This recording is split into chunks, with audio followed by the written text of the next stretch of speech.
मुझे लगता था ना कि मुझे पढ़ाना बिल्कुल नहीं आता, किसी को कुछ समझ में नहीं आएगा यूट्यूब पर। मैंने स्टार्ट किया था पढ़ाने से लेकर के, फिर मुझे लगा कि नहीं पढ़ा पाऊंगा, इसलिए मैंने स्टडी टिप्स के ऊपर फोकस किया। मैंने 8 महीने पहले एक वीडियो बनाया था राइज ऑफ डिक्टेटरशिप पार्ट 1 के ऊपर।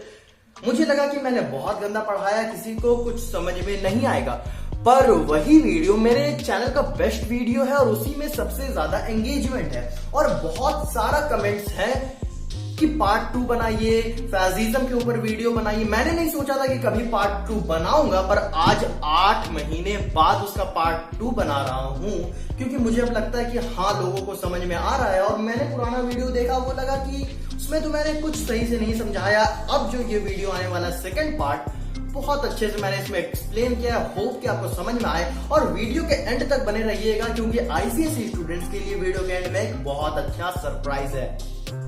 तो अब हम लोग देखते हैं causes for the rise of fascism.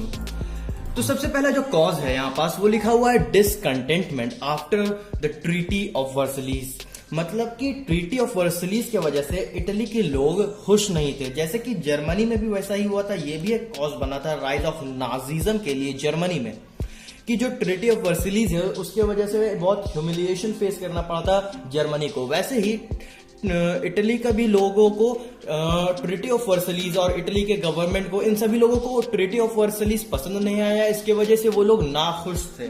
Discontentment मतलब नाखुश थे वो लोग due to the treaty of Versailles. क्यों? इसका रीजन क्या है? आप अगर याद करें फर्स्ट वर्ल्ड वॉर में ना, इटली क्या किया था, इटली अलाइज के साथ चला गया था। मतलब कि पहले तो वो जर्मनी लोगों के साथ था, फिर इटली ने जर्मनी को छोड़ करके वो अलाइज को ज्वाइन किया। इसके पीछे का रीजन क्या है?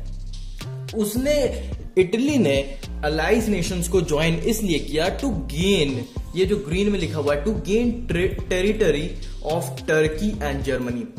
तो इटली चाहता था कि वो अलाइज के साथ चल जाए। वो देखा कि अलाइज नेशन जीत रहा है, तो वो देखा कि अलाइज नेशन जब जीत जाएगा तो मुझे थोड़ा सा टेरिटरी मिल जाएगा फ्रॉम टर्की एंड जर्मनी।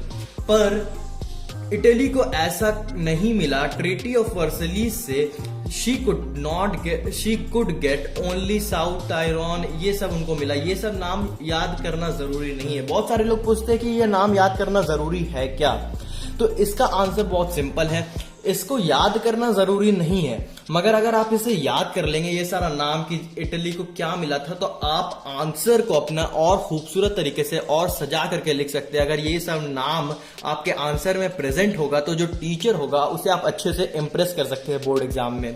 तो पहला कॉज होप कि आपको समझ में आ गया होगा। एकदम छोटा सा सिंपल सा कॉज है कि इटली अलाइज नेशन को ज्वाइन किया था क्योंकि उसको टेरिटरी चाहिए था, पर ड्यू टू ट्रीटी ऑफ वर्सलीज उसे ये सब मिला, सदर्न टायरन ये सब मिला, मगर टर्की और जर्मनी से कोई टेरिटरी नहीं मिला।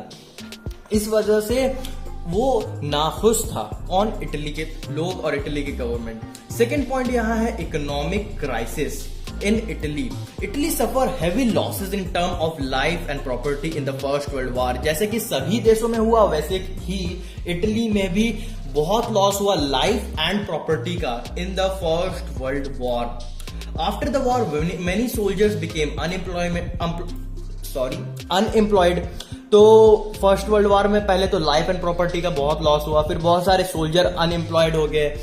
जो ट्रेड कॉमर्स मतलब कि जितना इकोनॉमी जो है इटली का फॉल कर गया। There was a economic crisis, shortage of food grain.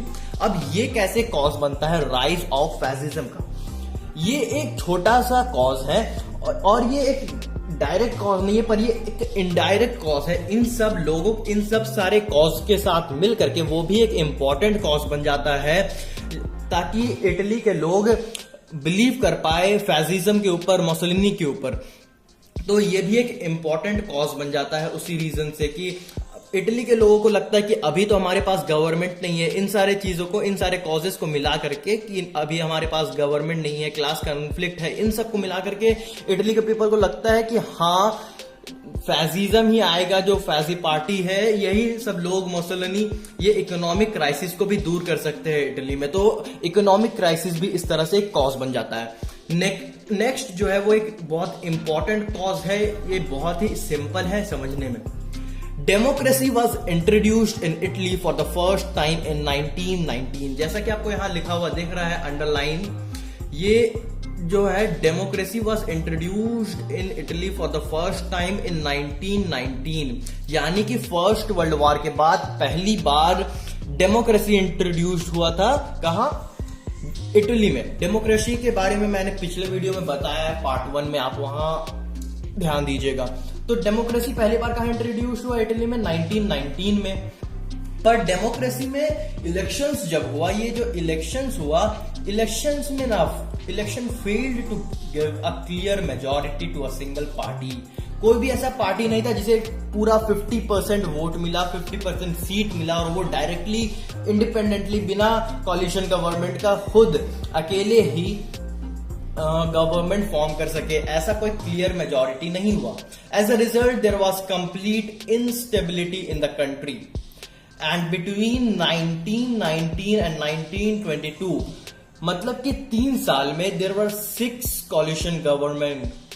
Coalition government क्या होता है? जिसे हम लोग हिंदी में कहते हैं गठबंधन।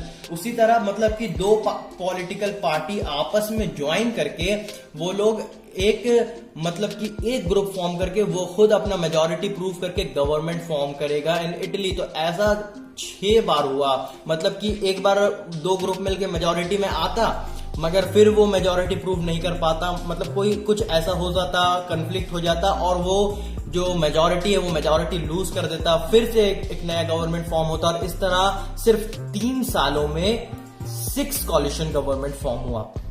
तो बहुत ज्यादा पॉलिटिकल इंस्टेबिलिटी हो गया था। The various political parties had different political programme, मतलब कि सारा जितना पॉलिटिकल पार्टी है ना, तो आपस में मतलब जो कॉलिशन हो रहा था सबका अलग अलग पॉलिसीज था, अलग अलग थॉट प्रोसेस था, तो वो आपस में ज्वाइन होकर के यूनाइटेड नहीं रह पा रहे थे। तो बहुत ज्यादा पॉलिटिकल इंस्टेबिलिटी हो गया था इटली में। और इसी सिचुएशन को एक्सप्लॉइट करते हुए फैसिज्म को एक अच्छा बूस्ट मिला। Fascist under release leadership of Mussolini who promised the people a strong national government. इसी सिचुएशन को एक्सप्लॉइट करते हुए मुसोलिनी ने क्या किया कि इटालियन को कह दिया कि मैं अगर आ गया पावर में तो मैं एक स्ट्रॉन्ग नेशनल गवर्नमेंट फॉर्म करूंगा। तो इसी तरह पॉलिटिकल इंस्टेबिलिटी एक कॉज बन गया for the rise of fascism. अब आ जाते हैं नेक्स्ट कॉज की तरफ। नेक्स्ट कॉज है class conflict increased in many countries after the first world war. The real issue in most part of the continental Europe was whether control of government and economic system would continue in the possession of aristocrats or would be in the hand of less privileged majority। यहां बात यह है कि यहां पास class conflict किस बात को लेकर के हुआ? क्लास कॉन्फ्लिक्ट हुआ ये बात करके लेकर के कि जो गवर्नमेंट है, जो इकोनॉमी है कंट्री का, वो किसके कंट्रोल में रहेगा। यहाँ जो एरिस्टोक्राइट्स लिखा हुआ, यानी कि जो रिच लोग हैं, जो higher section, economically higher section of the society है, उनके पास रहेगा कंट्रोल फर्स्ट वर्ल्ड वॉर के बाद, या in the hands of less privileged majority. इस बात को लेकर के क्लास कॉन्फ्लिक्ट स्टार्ट हो गया। कहां? इटली में। The common man had been promised during the war that he would be rewarded by great attention in his economic need. These promises were ignored and the common man were embittered.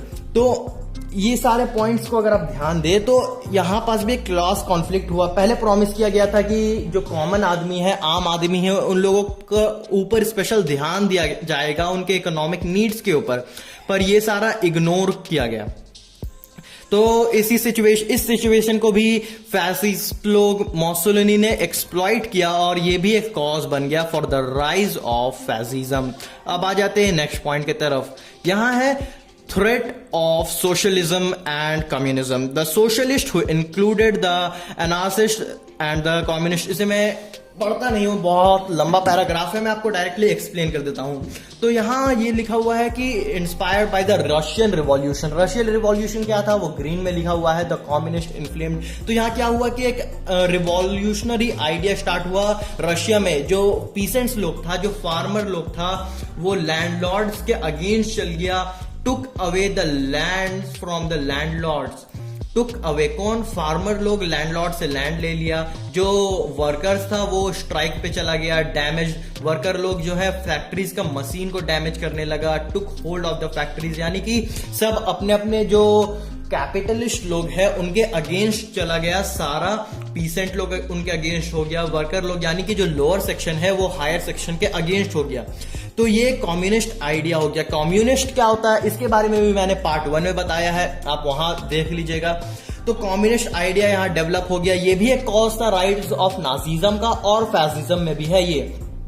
तो people wanted a powerful leadership who could establish peace and prosperity by ending lawlessness and insecurity prevalent in Italy. तो अब Italians को लगने लगा कि हाँ, अब हम लोगों को एक स्ट्रांग लीडर चाहिए जो इन सारे चीजों को कंट्रोल कर पाए। जो कम्युनिज्म इंक्रीज हो रहा है, मतलब कि कम्युनिज्म का डर बढ़ता जा रहा है इटाली में, उसको दूर कर पाए। तो अब ये भी सिचुएशन क्रिएट हो गया जिसका फायदा उठाया किसने?